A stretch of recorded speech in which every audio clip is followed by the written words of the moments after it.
80 বছরের ওয়ারেন্টি। আমার সিমেন্টের যেটা কেমিক্যাল 80 বছরের ধারণ ক্ষমতা রাখে। আর এলিগেন্ট রড অ্যাডভার্টাইজ দিচ্ছে 100 বছর, কোনো চিন্তা নেই। দরের আগে দাও, ঢালাইয়ে লাগিয়ে দাও, প্লালে লাগিয়ে দাও, আমার রড মরিচিকা ধরবে না 100 বছর। সবারই ওয়ারেন্টি পাওয়া গেল, কিন্তু বড় দুঃখের বিষয়, যে জমিনের ওপরে ঘরটা বানানো হবে, যে জমিনটাতে ওপরে ঘরটা বানানো হবে, যে জমিনটার ওপরে ঘরটা বানানো হবে, ওই জমিনওয়ালার সঙ্গে কে যোগাযোগ করবে? আল্লাহ, আমি তো ঘর বানাচ্ছি কয়েক কোটি টাকা দিয়ে, এই টাকাগুলো যে জমির ওপরে আমি ঢেলে দিব, এই জমিটা তুমি কতদিন রাখবে? কতদিন এই পৃথিবীটা থাকবে? না আমার ঘর বানানো হবে, পরের দিন ধ্বংস শুরু লীলা হবে। এটা তো আমি চাইছি না। সবারই কাছে গ্যারান্টি নিলাম, কেউ 70 বছর, 80 বছর, 100 বছর পর্যন্ত দিল, এরপরে গ্যারান্টি কেউ দিল না। আমি তো ঘরটা বানাবো জমিনের পিঠে, এই ঘরটা আমি আর কোথাও বানাবো না। তাহলে জমিটা কতদিন ঠিক থাকবে, নষ্ট হবে না, এটা আমাকে বলে দিন। এটা আমাকে বলে দেন, কে দিবে? ওয়ারেন্টিটা কে দিবে? কোন মৌলবি দিবে না মুফতি দেবে? ওয়ারেন্টিটা কে দিবে? কোন মুহাদ্দিস দেবেন না মাদানি দেবেন? ওয়ারেন্টিটা কে লিখে আনবে মাবুদের কাছ থেকে? যে আমার হাতে ধরিয়ে দিবে, আপনার হাতে ধরিয়ে দেবে। বন্ধুরে, এটা কোনো প্রসেসিং নাই, এটা কোনো রাস্তা নাই। তবে আমার নবী বলে গেছেন, তিনি ইসলামের দায়িত্বভার নিয়ে, কোরআনের প্রচারের দায়িত্বভার নিয়ে পৃথিবীতে এসেছিলেন। এই উম্মতের যিনি দায়িত্ব নিয়ে এসেছিলেন, তিনি বলে দিয়েছেন, উম্মত রে, তুমি এই পৃথিবীতে কতদিন থাকবে? উম্মত রে, তুমি যে ঘর বানাবে তো কতদিন থাকবে? লা তাকুমুস সাআতু ফিল আরদি হাত্তা ইয়াকালা আল্লাল্লাহ। পৃথিবী ধ্বংস হবে না, কিয়ামত কায়েম হবে না, এখানে জালজালা হবে না, ভূমিকম্প হবে না, বাড়ি ঘর ভাঙবে না, রোড নষ্ট হবে না, হাওয়া বইবে, নদী বইবে, হাওয়া চলবে, মৌসুম চেঞ্জ হবে, জমিন ফসল দিবে, জমিনের কাজ জমিন করবে, রেল চলবে, প্লেন উড়বে, বাস রোডে দৌড়বে, সব নিজাম ঠিক থাকবে। সূর্য উঠবে ডুববে, চাঁদ উঠবে ডুববে, এতদিন সব ঠিক থাকবে। কতদিন? বিশ্বনবী বলছেন, যখন এই মাটিতে একটা আল্লাহওয়ালা থাকবে।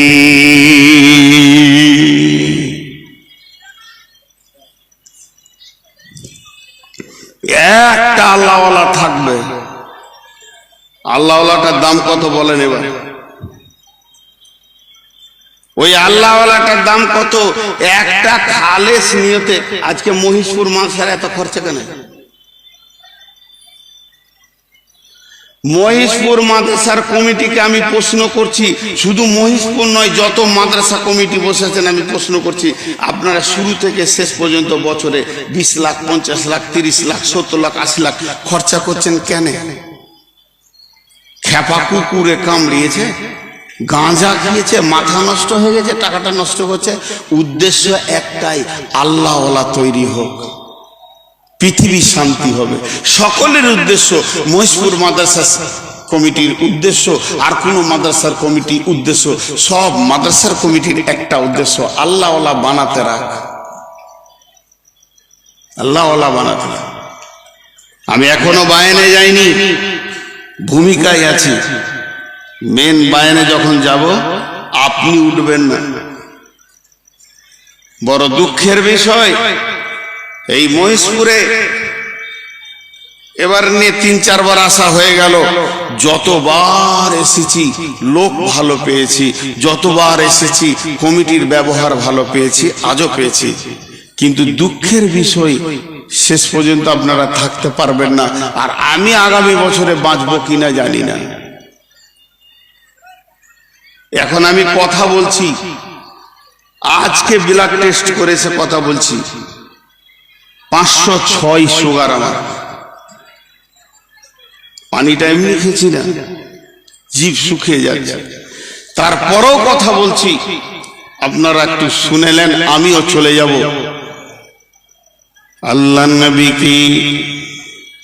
আল্লাহর নবীকে ঘন ঘন প্রশ্ন করা হতো, উল্টা পাল্টি প্রশ্ন করা হতো। কোরআনের ভিতরে আছে, আল্লাহ সূরা নাবাতে বলছেন, আম্মা ইয়াতাসাআলুন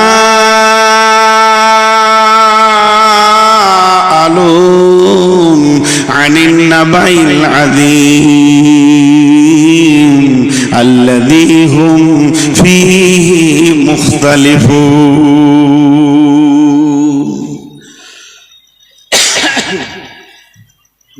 কিছু বলছিলেন নাকি?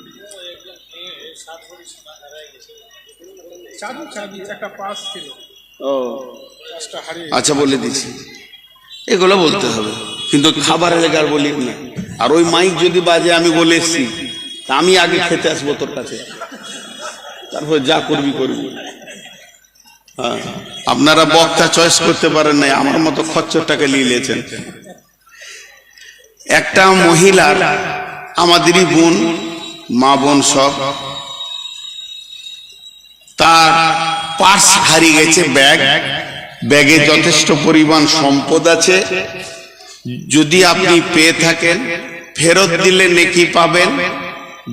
তার ব্যাগে যথেষ্ট পরিমাণে সম্পদ আছে, যদি আপনি পেয়ে থাকেন, ফেরত দিলে নেকি পাবেন। আর যদি সজ্ঞানে সেটাকে আপনি হজম করেন, আল্লাহ আপনাকে হজম করতে দেবে না, ওর কয়েক গুণ বের করে নেবে। মানুষের হারাতেই পারে, হারানোটা এমন কোন দোষ নয়, হারাতেই পারে। আপনি যদি সজ্ঞানে সেটাকে হজম করেন, তাহলে আল্লাহকে আপনাকে জবাব লাগবে। আরেকবার বলছি, আম্মা ইয়াতাসাআলুন। আল্লাহ এত জোর টান মারলে কেন? আল্লাহ তার নবীকে বলছে, নবী রে, হে আমার প্রাণ প্রিয় নবী, তোমাকে কি বিষয়ে ওরা প্রশ্ন করছে?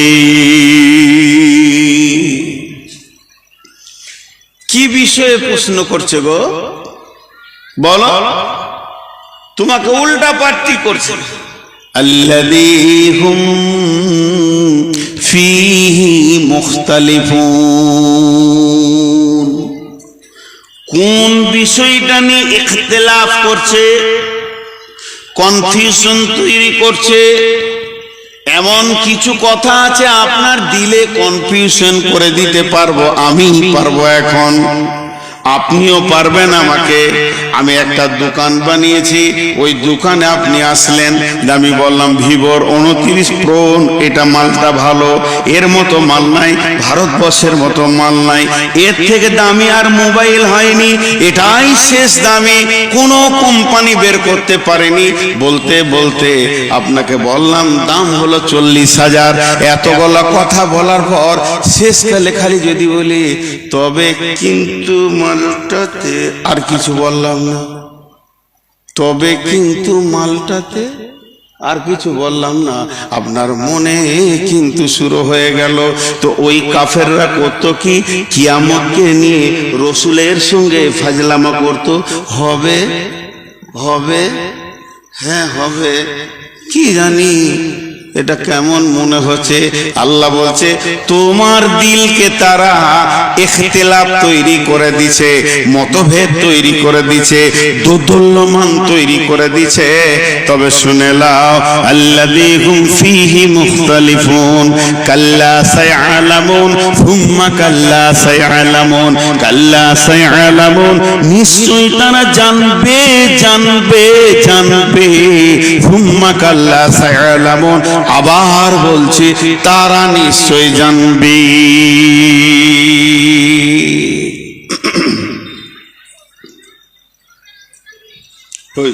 তুই খানে চল চল সামনে থেকে যা। বোরখা পরে একবার চলেছে হুজুরের কাছে। কোন জায়গায় জলসা করছি, পর্দা বলে কিছুই নাই, বোরখা পরে লিয়েছে বলে ভিড়ে ঢুকে গেবি তো।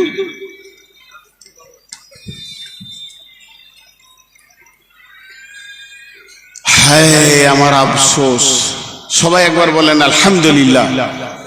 কই সবাই বলেননি? সবাই বলেন আলহামদুলিল্লাহ। এবার ভালো লাগছে, কিন্তু এই কটাকে বসাতে পারলাম না। ওরা মানুষ না গরু, না ঘোড়া, না গাধা, না তার থেকেও নিকৃষ্ট কোনো মাল। আহা, এরা বসলো না। চামড়া যে কত মোটা।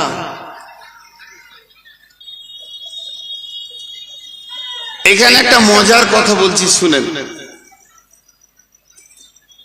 আল্লাহ তাবারাক ওয়া তাআলা বলছেন, রাসূলুল্লাহ সাল্লাল্লাহু আলাইহি ওয়াসাল্লাম বলছেন হাদিসের মধ্যে, যা হিবর ফাসাআলা রাসূলুল্লাহ সাল্লাল্লাহু আলাইহি ওয়াসাল্লাম।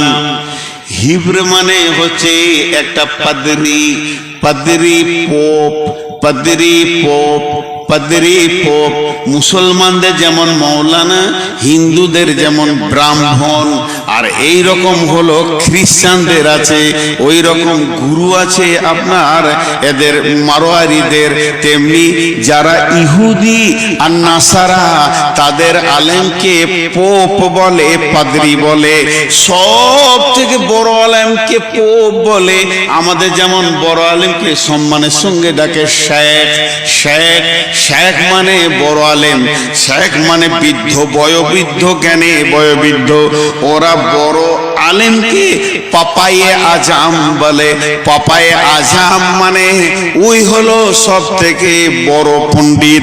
একটা ইংল্যান্ড থেকে পাপায়ে আজাম 2015 কি 16 সালে আপনার কিনা কলকাতায় এসেছিলেন। এরা হলো পোপ। সেই পোপ এসে বিশ্বনবীকে বলেছেন, ইয়া মুহাম্মদ সাল্লাল্লাহু আলাইহি ওয়াসাল্লাম। তবে ও তো সাল্লাল্লাহু আলাইহি সাল্লাম বলেনি, এটা আমি বললাম, আমার রাসূলকে ভালোবাসি।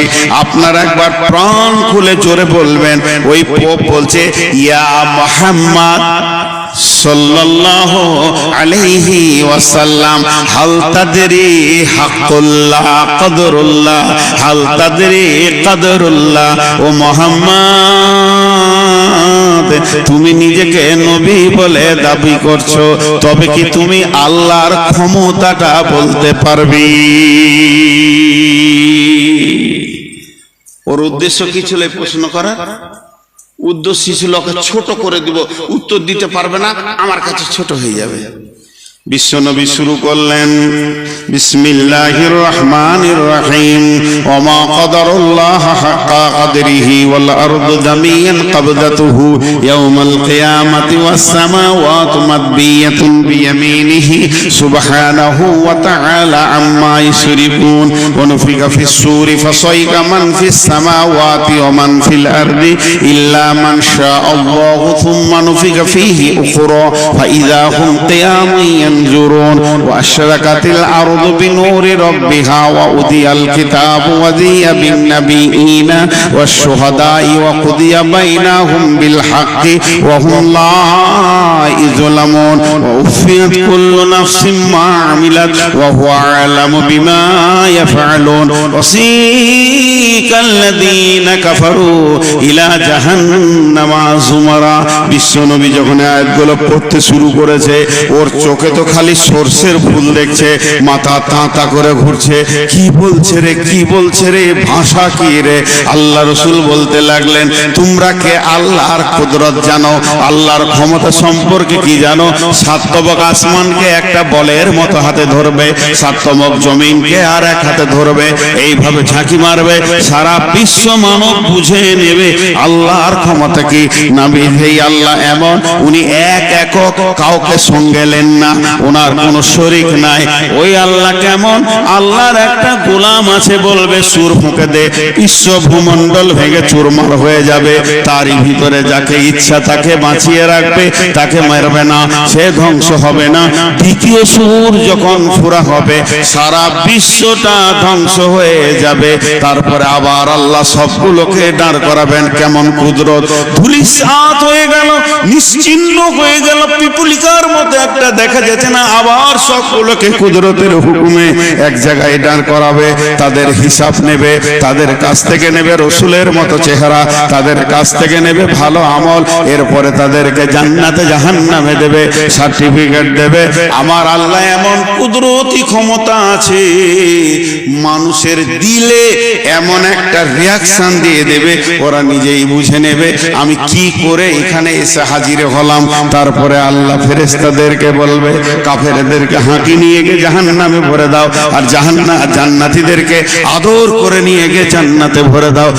একবারে বিরাট বড় সাবজেক্টে ছোট করে নবীজি বলে দিলেন। ওর চরক গাছ হয়ে গেল, মাথা তা করে ঘুরছে। ওরে আল্লাহ, মুহাম্মদ এত জানে।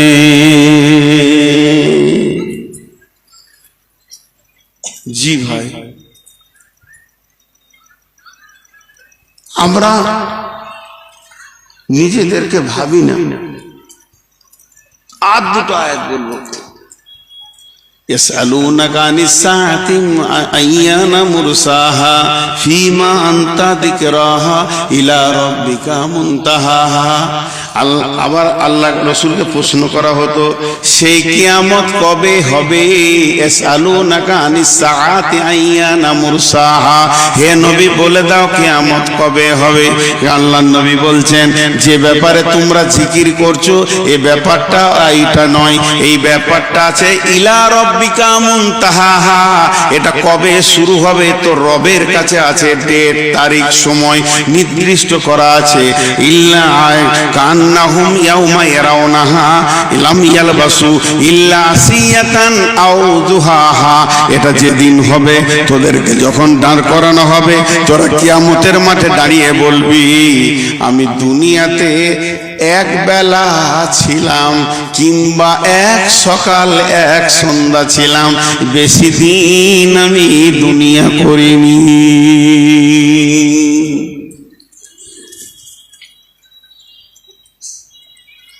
সূরা মুলকের ভিতরে বলছেন, ওয়ায়াকুলুনা মাতা হাযাল ওয়াদু ইন কুনতুম সাদিকিন কুল ইন্নামাল ইলমু ইনদাল্লাহি ওয়া ইন্নামা আনা নাযীরুম মুবিন। হে নবী, তুমি বলে দাও কিয়ামত কবে হবে।